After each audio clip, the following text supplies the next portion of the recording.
Hello everyone. कैसे हैं आप सब? उम्मीद करता हूँ बहुत अच्छे होंगे और आप सबकी प्रिपरेशन जो है 71वीं बीपीएससी को लेकर के बहुत अच्छे से चल रही होगी। फ्रेंड्स, आज हम बात करेंगे साइंस, जो कि बीपीएससी में साइंस का वेटेज बहुत ज़्यादा होता है। और इसमें हम शुरुआत करेंगे फिजिक्स से। फिजिक्स में दो चैप्टर आज देखेंगे हम, जिसमें क्या है, पहला पहला चैप्टर हमारा है ध्वनि और गुरुत्वाकर्षण। कौन सा है? ध्वनि और गुरुत्वाकर्षण, दो चैप्टर। ठीक है।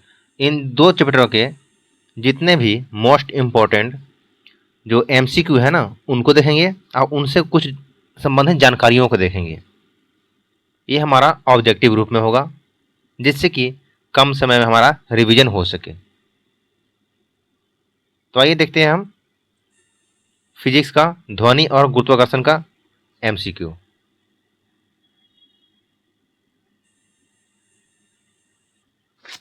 हमारा है, पहला क्वेश्चन कहता है कि नम हवा में ध्वनि का वेग शुष्क हवा की तुलना में अधिक होता है, क्योंकि क्योंकि आंसर देखिए, समय बचाने के लिए क्वेश्चन में आंसर टिक लगाया गया है। ठीक है।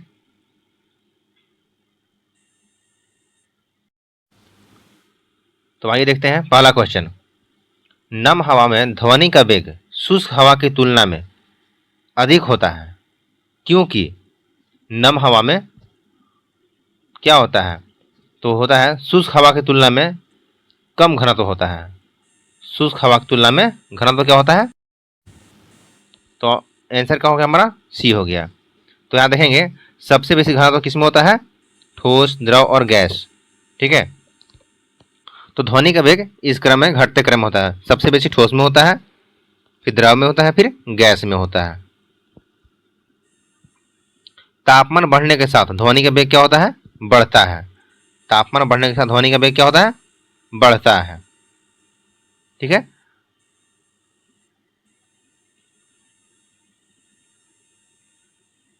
नेक्स्ट है, हर्ट्ज जो है किसकी इकाई है?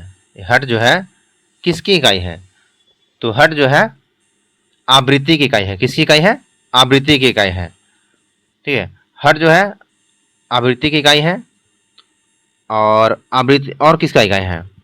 वाट प्रति मीटर, वाट प्रति वर्ग मीटर तीव्रता की इकाई है। किसका है? तीव्रता की इकाई कौन सी है? तो वाट प्रति वर्ग मीटर तीव्रता की इकाई है। फिर मीटर जो है तरंग दैर्घ्य की इकाई है। ठीक है। तरंग दैर्घ्य की इकाई क्या है? तो मीटर है। नेक्स्ट है, ध्वनि प्रदूषण की इकाई है। क्या है? तो ध्वनि प्रदूषण, हम देखते हैं ज़्यादा शोर होता है उसको क्या बोलते हैं? ध्वनि प्रदूषण बोलते हैं। ठीक है। तो ध्वनि प्रदूषण को किस में मापते हैं हम?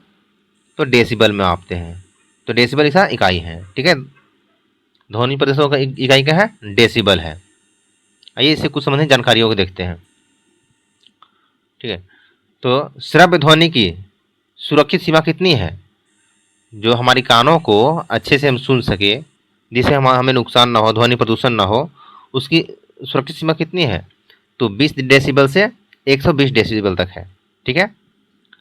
पीपीएम प्रति मिलियन भाग एक इकाई है जिसका उपयोग किसी पदार्थ के बड़े घोल में, ठीक है, ये पीपीएम के बारे में बता रहा है। तो क्या है? प्रति मिलियन भाग है, जो किसी बड़े पदार्थ के घोल में बहुत कम सांद्रता का वर्णन करने के लिए किया जाता है इसका उपयोग। ठीक है। अगला है डेसिबल। ठीक है। डेसिबल क्या है? डेसिबल एक ध्वनि स्तर का पैमाना है। अभी ऊपर ही देखें कि ध्वनि का इकाई क्या है? तो डेसिबल क्या है? ध्वनि स्तर का पैमाना है। ठीक है।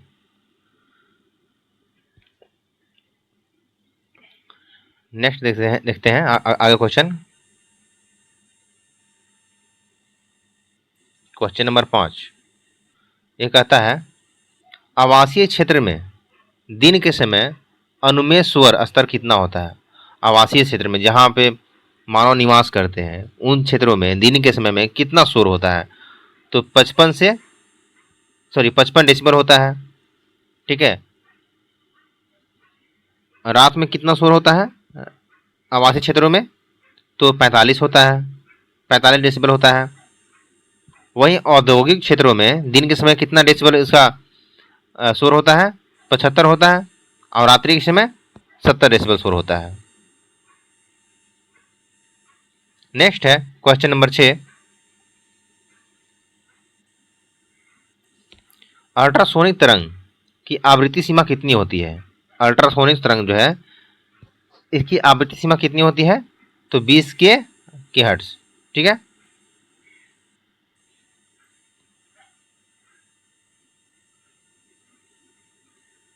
आइए अल्ट्रासोनिक के बारे में थोड़ा सा जानते हैं। तो अल्ट्रासोनिक तरंग की आवृत्ति 20 के हर्ट्ज होती है, से अधिक होती है। अल्ट्रासोनिक ध्वनि तरंगें मानव कान को सुनाई नहीं देती हैं। ठीक है, ये डॉल्फिन सुनती हैं। डॉल्फिन और चमगादड़ इसको सुन सकते हैं। ठीक है, जानवर जीवित रहने के लिए अल्ट्रासोनिक तरंगों पर निर्भर होते हैं। चमगादड़, कुत्ता, चूहा ऐसी आवाज़ों को निकालते हैं, आवाज़ें निकालता है। ठीक है, कुत्ता भी निकालता है अल्ट्रासोनिक, चूहा और चमगादड़ निकालता है। ठीक है, नेक्स्ट है क्वेश्चन नंबर 7। क्वेश्चन नंबर 7 का कहता है, किस आवृत्ति रेंज में मानव कान ध्वनि के कंपन की संवेदनशीलता महसूस करता है? ठीक है, तो एक करता है 20 से 20,000 हर्ट्ज तक कंपन की संवेदनशीलता को महसूस करता है। ठीक है, अल्ट्रासोनिक हमारा हो ही गया, तो इसमें बताने के लिए कुछ है नहीं। क्वेश्चन नंबर 8, किसका ध्वनि के वेग पर कोई प्रभाव नहीं पड़ता है? यहाँ से इस टर्म को पकड़िएगा, प्रभाव नहीं पड़ता है, प्रभाव पड़ता है इसने ये नहीं पूछा है। तो किसका नहीं पड़ता है ध्वनि वेग पर इसका प्रभाव? तो दाब का नहीं पड़ता है। ठीक है, ध्वनि का वेग दाब पर निर्भर नहीं करता है। ध्वनि का वेग दाब पर निर्भर नहीं करता है। तापमान में वृद्धि के साथ ध्वनि का वेग क्या होता है? बढ़ जाता है। ठीक है, आर्द्रता में वृद्धि के साथ ध्वनि का वेग बढ़ जाता है। घनत्व में वृद्धि के साथ ध्वनि का वेग क्या होता है? बढ़ जाता है। ठीक है, लेकिन दाब पर ध्वनि का वेग का कोई प्रभाव नहीं पड़ता है। चलिए नेक्स्ट देखते हैं, कहा है ध्वनि किससे होकर नहीं गुजरती है? ध्वनि जो है किससे होकर नहीं गुजरती है? तो ध्वनि जो है ना वैक्यूम में काम नहीं करता है। इसी प्रकार अगर चंद्रमा पर कुछ निर्वात है, वहाँ कुछ देखिए है नहीं, साउंड का वहाँ पता चलेगा नहीं, क्योंकि वहाँ वैक्यूम है। अगर चंद्रमा पर अगर बम ब्लास्ट भी होता है तो उसका साउंड कोई सुन नहीं सकता है। ठीक है, तो ध्वनि जो है वैक्यूम में नहीं पास करती है, जबकि पानी के अंदर रहेंगे तो सुनाई कम देगा जरूर, और हवा के माध्यम से हम लोग सुनते हैं, इस चीज में तो सुनेंगे ही सुनेंगे। ठीक है, ध्वनि वैक्यूम से होकर नहीं गुजरती है। ध्वनि एक भौतिक इकाई या यांत्रिक तरंग है, इसलिए ध्वनि तरंग की संरचना के लिए माध्यम आवश्यक है। ध्वनि तरंग एक अनुदैर्ध्य तरंग है। ध्वनि तरंग कैसा है? एक अनुदैर्ध्य तरंग है। क्वेश्चन नंबर 10 देखते हैं। निम्न में से किस माध्यम में ध्वनि की गति अधिकतम होती है? अब देखिए, हवा में कम होगा, वैक्यूम में तो होगा ही नहीं, पानी में कम होगा, लेकिन स्टील में ध्वनि की गति जो है सबसे अधिक होगी। तो उसी प्रकार देखें, स्टील, पानी, हवा, ठीक है, वैक्यूम में ध्वनि गति होता ही नहीं खैर, यानी कि जो ठोस पदार्थ है उसमें ध्वनि गति ज़्यादा होगा। देखते हैं क्वेश्चन नंबर 11 क्या कहता है। क्वेश्चन नंबर 11 कहता है कि निम्न में से किस माध्यम में ध्वनि की गति तुलनात्मक रूप से अधिक होती है? कार्बन डाइऑक्साइड, लोहे की छड़, भाप और पानी। तो लोहे की छड़ में ध्वनि की गति अधिक होती है।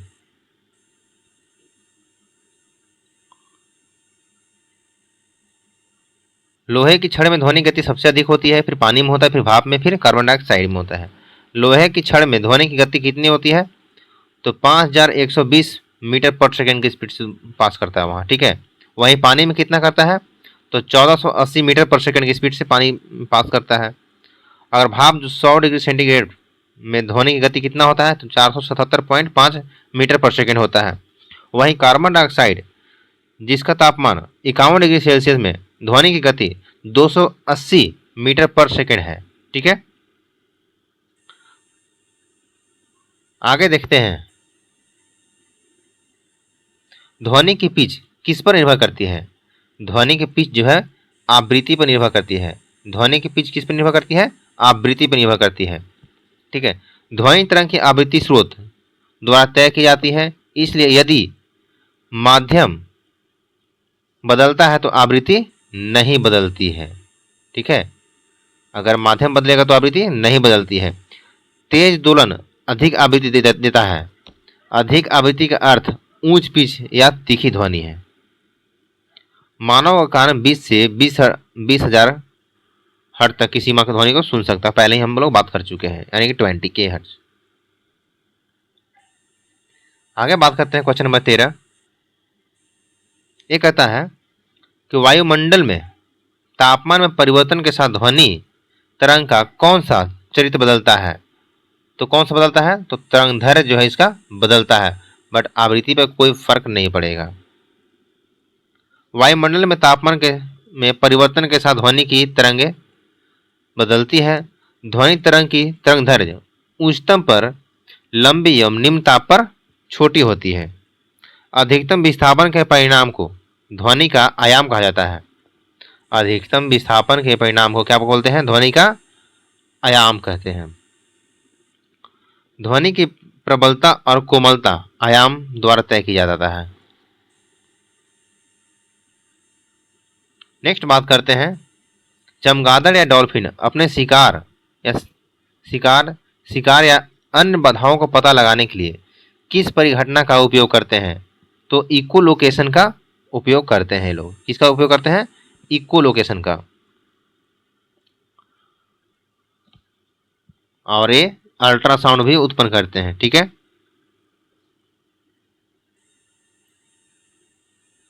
ध्वनि तरंगें किस परिघटना को प्रदर्शित नहीं करती है? ध्वनि तरंग जो है किस परिघटना को प्रदर्शित नहीं करती है?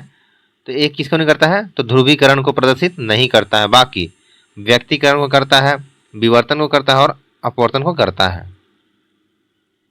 नेक्स्ट बात करते हैं,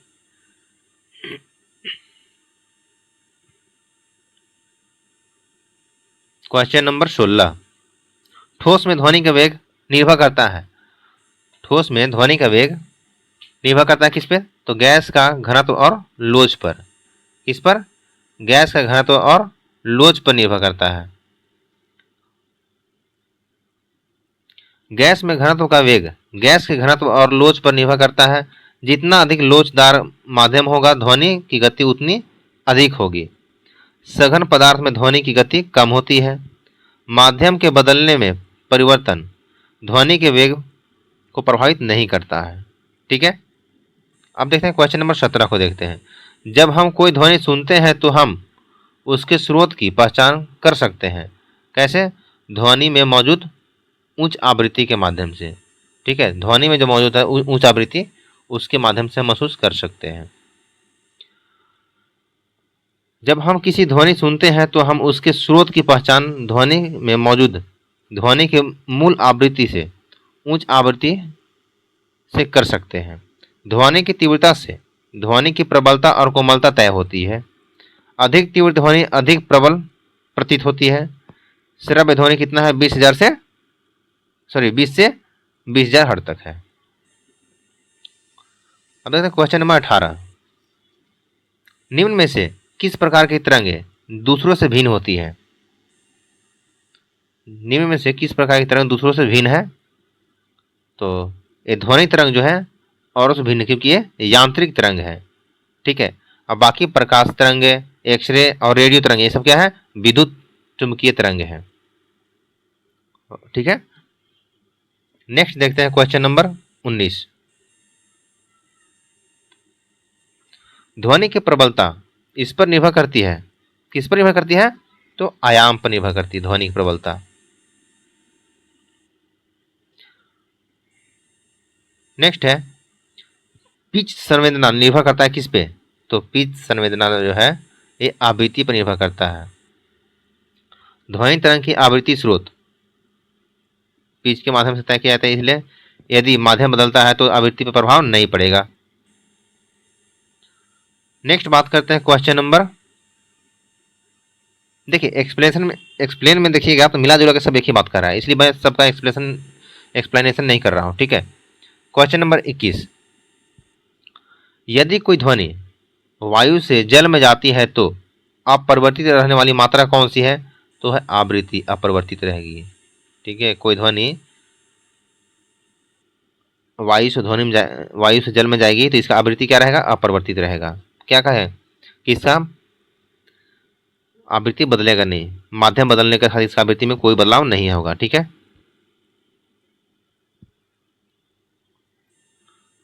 नेक्स्ट है क्वेश्चन नंबर 22, सोनोग्राफी का प्रयुक्त तरंग है, सोनोग्राफी में प्रयुक्त तरंगे है कौन सी है? तो अल्ट्रासोनिक तरंगे हैं सोनोग्राफी में, ठीक है। और इसका उपयोग कौन करता है? तो डॉल्फिन करती है, ठीक है।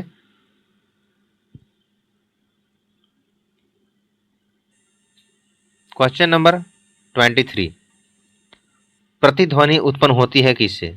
तो ध्वनि की प्रवर्तन से उत्पन्न होती है प्रतिध्वनि, ठीक है। ध्वनि के परिवर्तन के कारण प्रतिध्वनि उत्पन्न होती है किसके? जब ध्वनि परिवर्तन होगा उसके कारण प्रतिध्वनि उत्पन्न होती है, ठीक है। प्रतिध्वनि तब सुनाई देगी जब ध्वनि तरंगे 0.1 सेकेंड के अंतराल के बाद वापस आएगी। ध्वनि की अनुभूति हमारे कान में लगभग 0.1 सेकेंड तक बनी रहती है, ठीक है। इसके बाद जो है ना कोई नया ध्वनि आ जाएगा। प्रतिध्वनि सुनने के लिए पर्यवेक्षक और परावर्तक के बीच न्यूनतम दूरी जो है 7.2 मीटर होनी चाहिए, तब जाके 17.2 मीटर होनी चाहिए। प्रतिध्वनि यानी कि इको जो आपको ट्रांसफर मिलता है ना, उस चीज की बात कर रहा है। नेक्स्ट बात करते हैं सोनार। सोनार किस सिद्धांत पर आधारित है, किस पर आधारित है? तो ये प्रतिध्वनि पर आधारित है, क्योंकि जब डॉल्फिन जो है ना अपने खतरा को पहचानने का कहते एक आवाज छोड़ती है, ठीक है, और वो कहीं ना कहीं टकरा कर वापस आती है, जिसके माध्यम से पता चलता है, क्योंकि डॉल्फिन जो है देख नहीं सकती अपने रास्ते को, ठीक है, तो उसके माध्यम से साउंड के माध्यम से वो चलती है वो।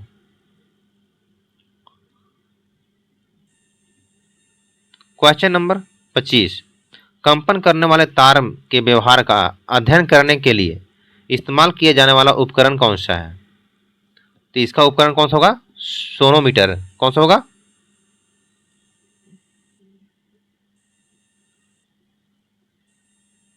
कंपन करने वाले तार के व्यवहार के अध्ययन करने वाले उपकरण कौन सा है?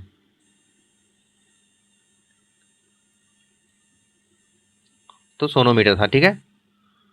और हाइग्रोमीटर किसका उपकरण है? तो सापेक्ष आर्द्रता मापा जाता है हाइग्रोमीटर से। हाइग्रोमीटर से हम क्या मापते हैं? सापेक्ष आर्द्रता। एक मिनट, चलिए, सापेक्ष आर्द्रता मापते हैं हाइग्रोमीटर। सोनोमीटर से कंपन, ओके। बैरोमीटर से वायुमंडलीय दाब को मापते हैं, ठीक है। नेक्स्ट है डॉपलर का प्रभाव किसके लिए लागू होता है? डॉपलर का प्रभाव किसके लिए लागू होता है? तो ध्वनि तरंग के लिए लागू होता है। डॉपलर का प्रभाव, एक मिनट, नेक्स्ट देखते हैं, जलमग्न वस्तुओं का पता लगाने के लिए किसका उपयोग करते हैं? तो सोनार का उपयोग करते हैं। किसका उपयोग करते हैं? तो सोनार का उपयोग किया जाता है। नेक्स्ट बात करते हैं, वायु में ध्वनि का वेग किसके परिवर्तन से नहीं बदलता है? वायु में ध्वनि का वेग किससे? तो वायु दाब के परिवर्तन से नहीं बदलता है, ओके।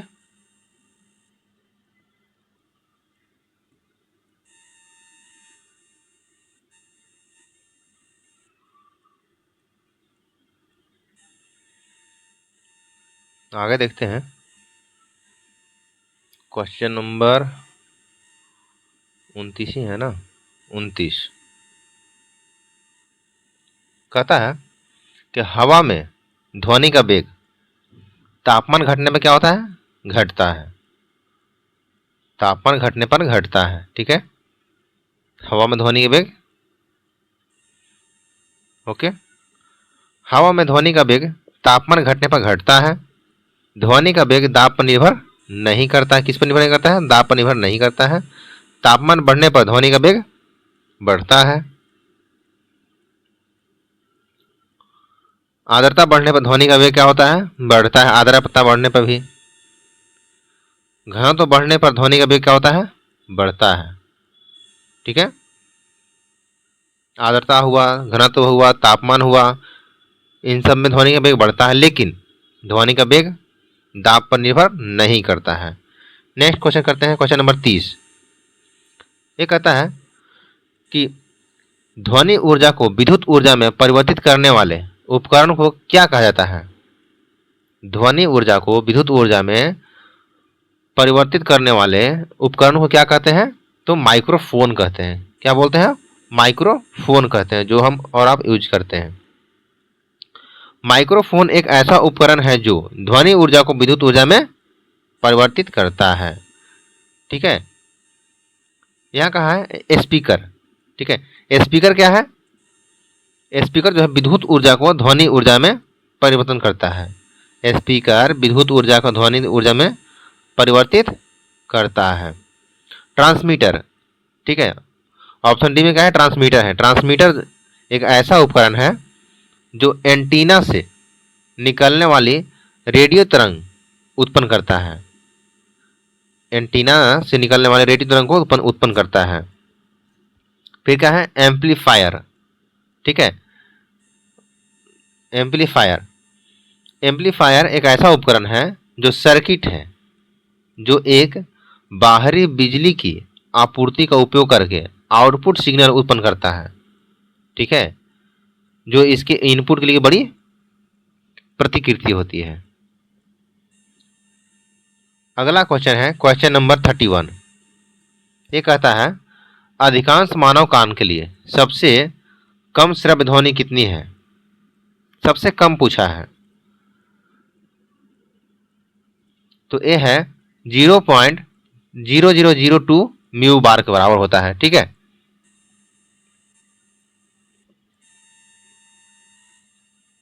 नेक्स्ट है न्यूनतम, अच्छा उसका तो एक्सप्लेनेशन है, मतलब नहीं इतना। ये कहता है बरसात के दिनों में ध्वनि अधिक दूरी तक सुनाई देती है क्योंकि नम हवा में ध्वनि तेजी से चलती है। नम हवा में क्या होता है, ध्वनि जो है तेजी से चलता है, इसलिए बरसात के दिनों हमको, ठीक है, दूर तक सुनाई देता है। चलिए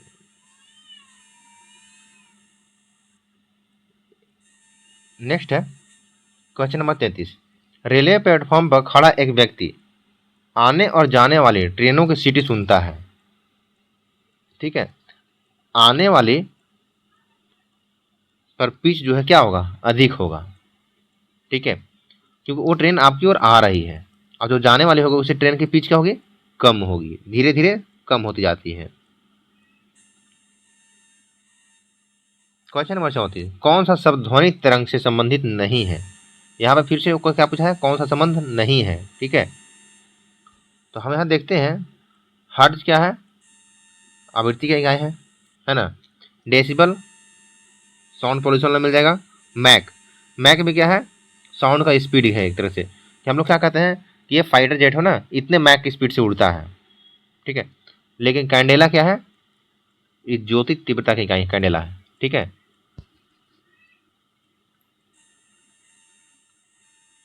नेक्स्ट है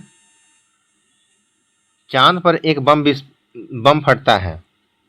चांद पर एक बम फटता है, आप पृथ्वी पर इसको ध्वनि बाद में सुनेंगे, ऐसा पॉसिबल है नहीं, क्योंकि चांद पर क्या है, वो निर्वात है, वहाँ वैक्यूम है, और वैक्यूम में साउंड ट्रेवल नहीं करता है। तो ऑप्शन क्या हो जाएगा, डी, आप विस्फोट की ध्वनि नहीं सुन सकते हैं।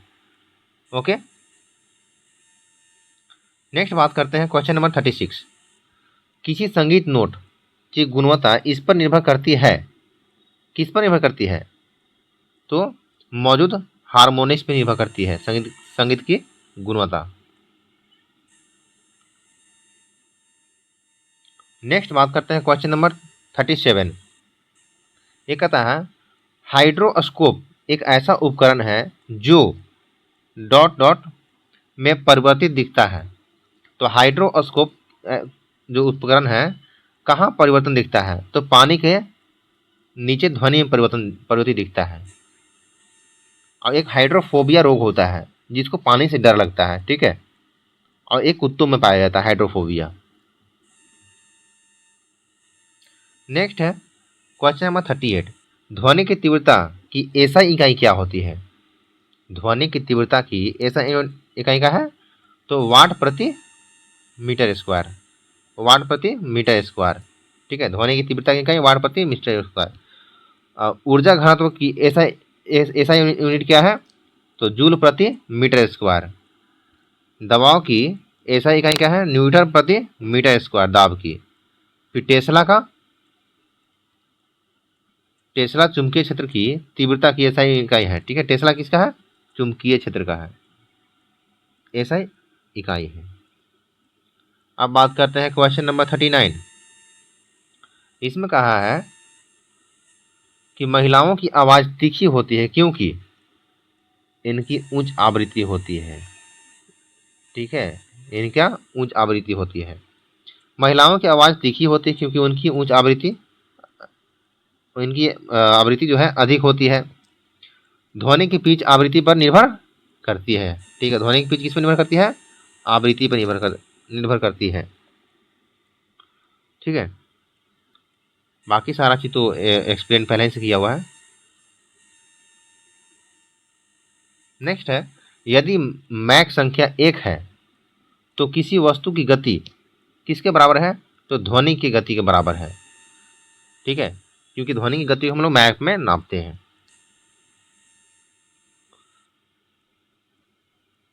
देखिए यहाँ पर थोड़ा दिया हुआ है मैक बराबर वस्तु की गति बटा ध्वनि की गति।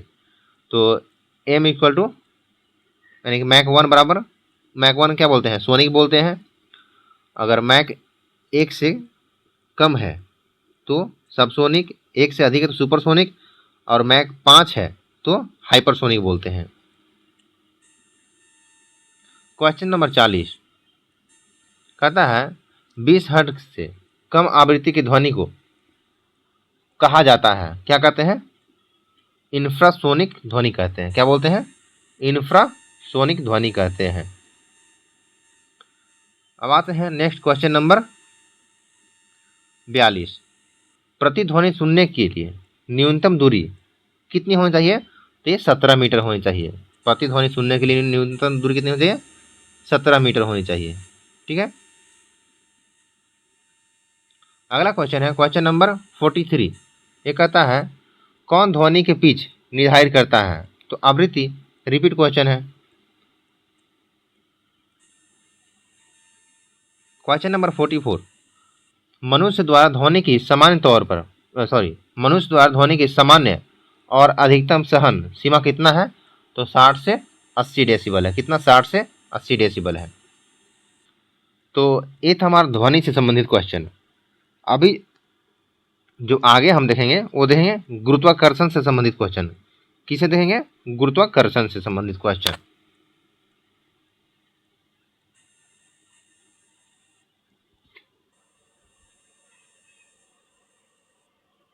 तो इसमें पहला क्वेश्चन है गुरुत्वाकर्षण में हमारा कौन सा मूल बल है? निम्नलिखित में से कौन सा मूल बल है, ठीक है। तो यहाँ हम देखें तो उपरोक्त सभी जो है बल है। गुरुत्वाकर्षण बल है, परमाणु बल है, ठीक है, और इलेक्ट्रोस्टैटिक बल है। हमारी पृथ्वी के 4 मूल बल, हमारी पृथ्वी में 4 मूल बल मौजूद हैं। गुरुत्वाकर्षण बल, इलेक्ट्रोस्टैटिक बल, कमजोर परमाणु बल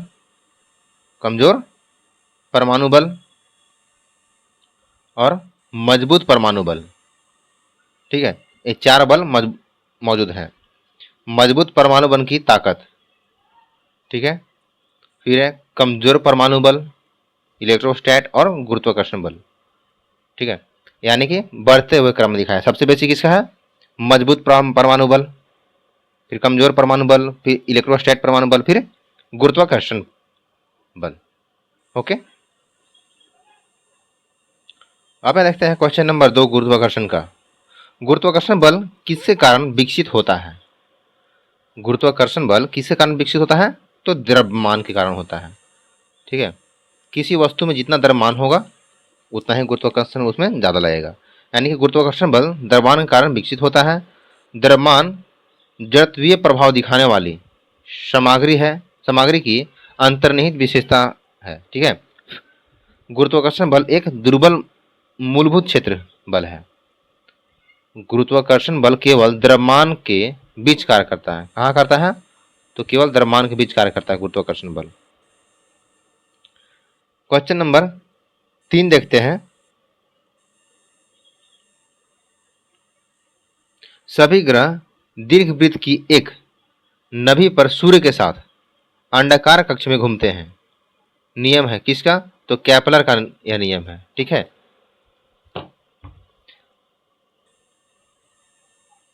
केपलर महोदय कहते हैं कि सभी जो है एक अंडाकार वृत्त में घूमते हैं।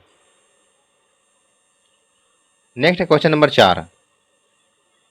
केपलर का दूसरा नियम, जिसे इस नाम से भी जाना जाता है, किस नाम से?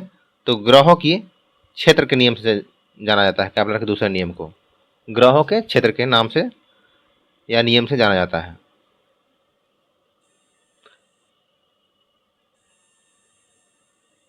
केपलर का दूसरा नियम किस सिद्धांत पर आधारित है? तो कोणीय संवेग का संरक्षण पे आधारित है। केपलर का दूसरा नियम किस पे है? तो कोणीय संवेग के संरक्षण पे आधारित है। केपलर का दूसरा नियम कोणीय संवेग के सिद्धांत पर आधारित है। कोणीय संवेग घूर्णनशील पिंड की विशेषता है। कोणीय संवेग किसका है? घूर्णनशील पिंड की विशेषता है। जब कोणीय बल या टॉर्क अनुपस्थित होता है तो घूर्णनशील पिंड का कोणीय संवेग संरक्षित रहता है, ठीक है।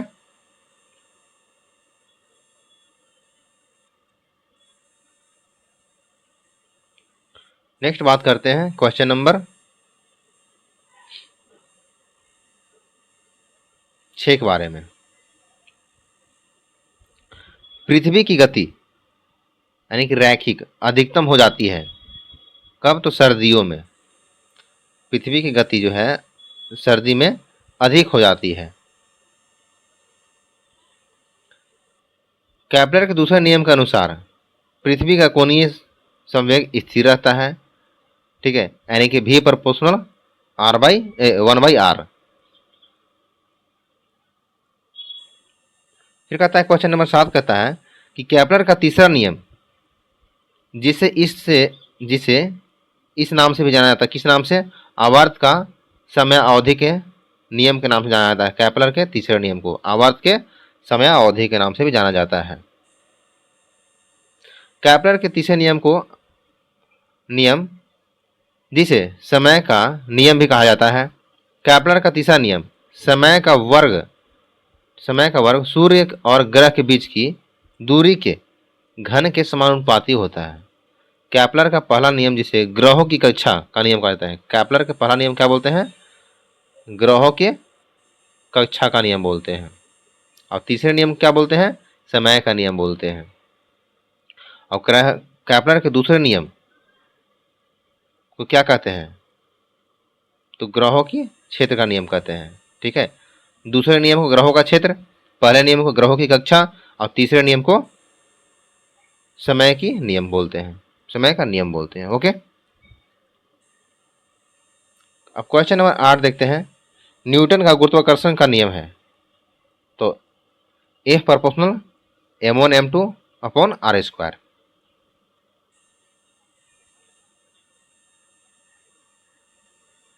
Question number 9। सार्वभौमिक गुरुत्वाकर्षण स्थिरांक का मान कितना होता है? सार्वभौमिक गुरुत्वाकर्षण स्थिरांक का मान कितना होता है? ये होता है 6.67 into 10 power 11 newton metre square पर केजी स्क्वायर।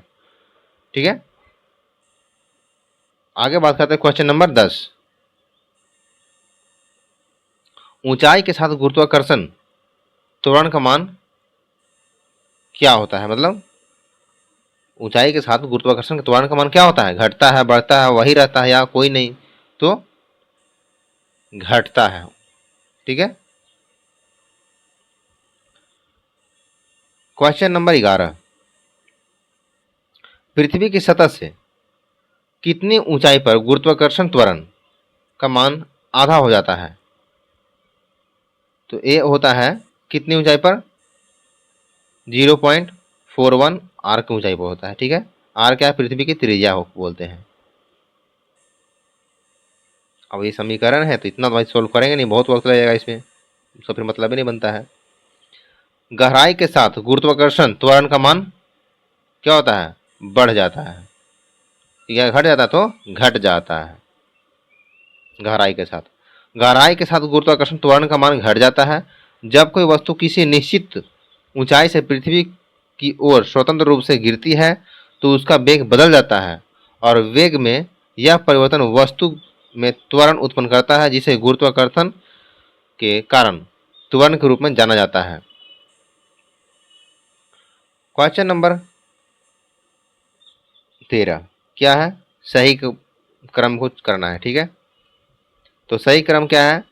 ध्रुवीय गुरुत्वीय त्वरण ग्रेटर देन भूमध्य रेखीय गुरुत्वीय त्वरण। ठीक है, यानी कि ध्रुव पर गुरुत्वाकर्षण त्वरण भूमध्य रेखा पर गुरुत्वाकर्षण त्वरण से अधिक होता है। ओके, क्योंकि ध्रुव पर पृथ्वी की त्रिज्या भूमध्य रेखा पर पृथ्वी की त्रिज्या से कम होती है। बात करते हैं क्वेश्चन नंबर अब हम 14 की। कहता है यदि पृथ्वी का अपनी धुरी पर घूमना बढ़ जाता है तो क्या होगा? पृथ्वी अपनी धुरी पर घूमना बढ़ जाए तो क्या होगा? तो भूमध्य रेखा पर गुरुत्वाकर्षण के कारण त्वरण कम हो जाएगा। Question number 15। यदि पृथ्वी की कोणीय गति कम हो जाए तो क्या होगा? तो भूमध्य रेखा पर गुरुत्वाकर्षण के कारण त्वरण बढ़ जाएगा, ध्रुव पर गुरुत्वाकर्षण के कारण त्वरण वही रहेगा। ठीक है, अगर पृथ्वी की गति क्या हो? कम हो जाए तो। ठीक है, भूमध्य रेखा पर गुरुत्वाकर्षण का त्वरण बढ़ेगा और ध्रुव पर त्वरण वही रहेगा। नेक्स्ट है, यदि कोई कार भूमध्य रेखा पर निश्चित पश्चिम से पूर्व की ओर जा रही है तो कार का भार क्या होगा?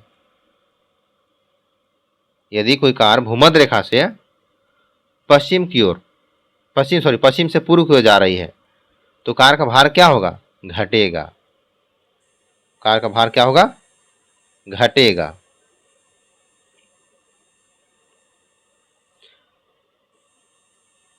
और क्यों घटेगा भाई? तो देखें, यदि कोई कार भूमध्य रेखा पर पश्चिम से पूर्व की ओर जाती है तो कार का भार कम हो जाएगा, क्योंकि कार पर कार्य करने वाला केंद्रापसारक बल बढ़ जाता है। केंद्रापसारक बल क्या होता है? बढ़ जाता है।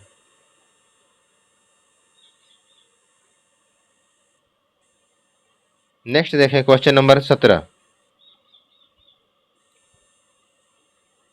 यदि पृथ्वी की कोणीय गति बढ़ जाती है तो ध्रुव पर पिंड का भार क्या होगा? अगर पृथ्वी की कोणीय गति बढ़ जाती है तो पिंड पर ध्रुव पर पिंड का भार क्या होगा? वही रहेगा। क्या होगा? वही रहेगा।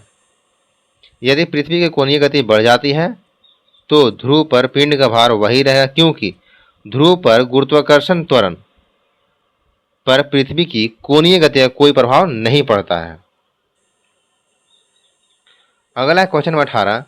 यदि पृथ्वी की कोणीय गति कम हो जाती है तो भूमध्य रेखा पर पिंड का भार क्या होगा? तो भूमध्य रेखा पर पिंड का भार बढ़ जाएगा। Question number 19। वस्तु की गुरुत्वीय स्थिति ऊर्जा क्या ऊर्जा है, ठीक है।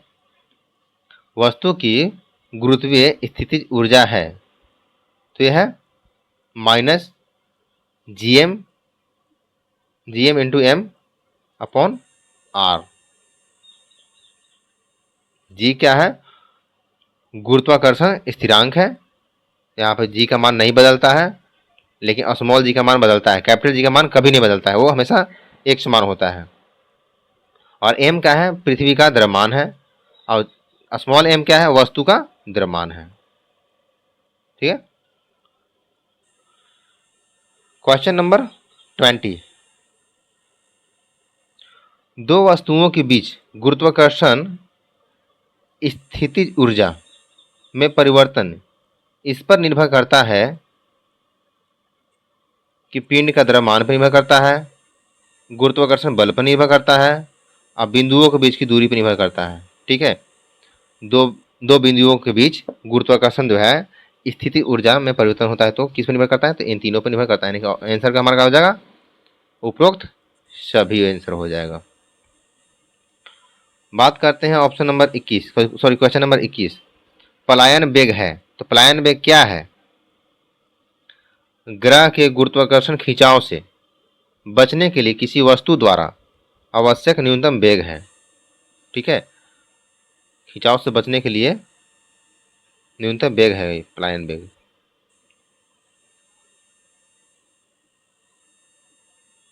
यहाँ पलायन वेग को थोड़ा देख लेते हैं, ठीक है।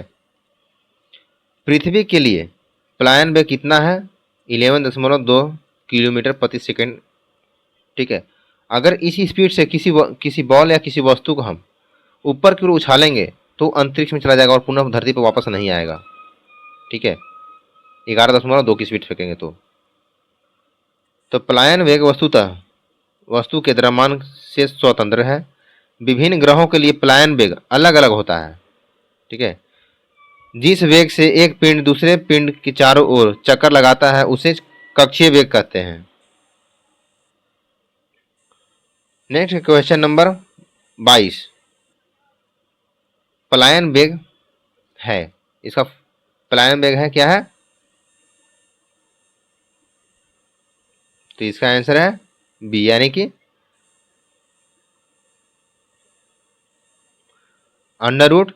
√2gm/r।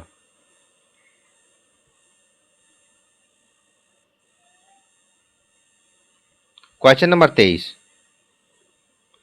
निम्नलिखित में से कौन सा कथन गलत है? यहाँ हमको गलत चुनना है, ठीक है।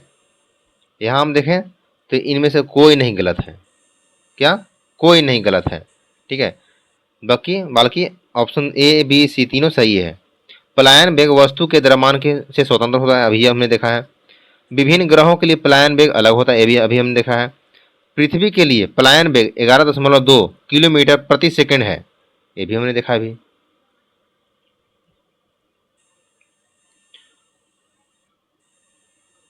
पलायन वेग बराबर कितना होता है?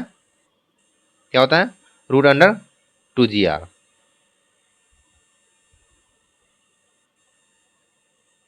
क्वेश्चन है, जिस वेग से एक पिंड दूसरे पिंड के चारों ओर घूमते हैं उसे क्या कहते हैं? उसे कक्षीय वेग कहते हैं। एक दूसरे के चक्कर लगाने वाले पिंड को तो कक्षीय वेग कहते हैं।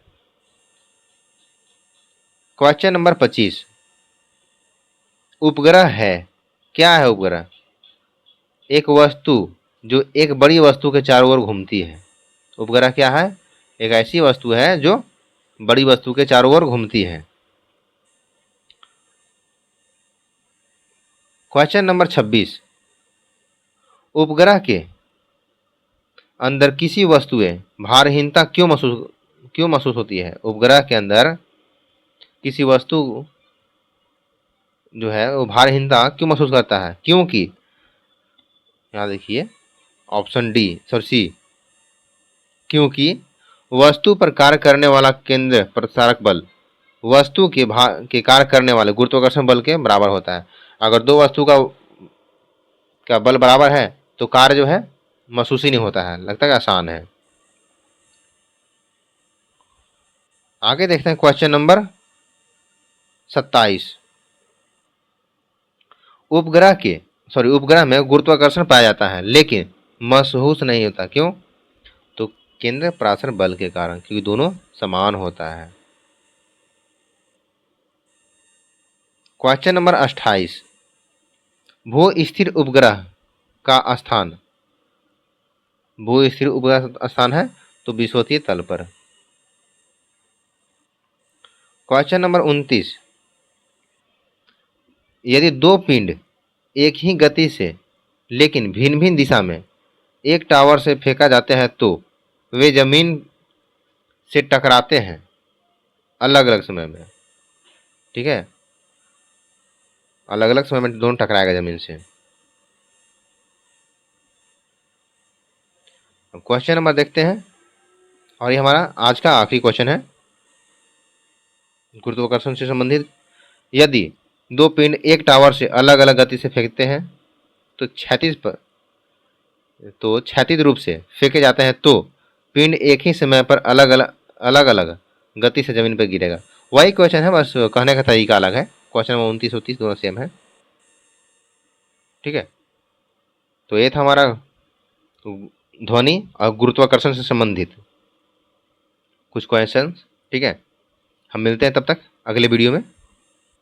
Thank you.